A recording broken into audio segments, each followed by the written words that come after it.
एक बार की बात है, गांव के पास एक बड़ा झील बसा हुआ था।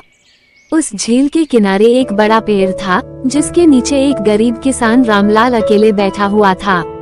वो थका हुआ था और उसकी आंखों में उसकी मेहनत और गरीबी की कठिनाइयों का आभास था। जीवन के अनेक परेशानियों के बीच रामलाल को अपनी गरीबी के लिए चिंतित होते हुए देखा जा सकता था।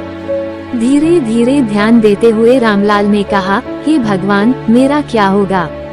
मेरे पास इतना कुछ नहीं है, मैं और मेरा परिवार भूखे मर रहे हैं। जब वो इस तनाव में था, तो अचानक उसने अपने सामने कुछ चमकते हुए आभूषण देखे।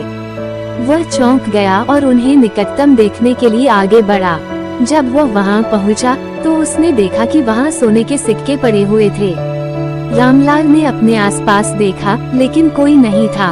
फिर भी उसने अपने हाथों में उन सिक्कों को लिया। वो उनके साथ खेलने और उन्हें देखने लगा, जैसे कि वह जादूगर के जादू की कहानियों में सुनता था। तभी एक मेढक उसके सामने उभरा। रामलाल को अचानक उसने देखा और चौंक गया। आपने मेरा धन देखा? मेढक ने गर्व से पूछा। रामलाल ने हैरानी से उसको देखते हुए कहा, हाँ, लेकिन आप एक मेढक हैं और आपके पास सोने के सिक्के कैसे हो सकते हैं? हाँ, मैं एक जादुई मेढक हूँ, मेढक ने कहा, और मैंने तुम्हें धन देने के लिए उस जादुई सिक्के का उपयोग किया है। रामलाल को ये समझ में नहीं आया, लेकिन उसने सोचा कि यह एक सबक हो सकता है। मैं तुम्हारे दुख को देखकर दया किया, मेढक ने उत्साह से कहा। तुम्हारी मदद करना मेरी जिम्मेदारी है। रामलाल ने मेढक की बात मानी और उसके साथ सहयोग किया।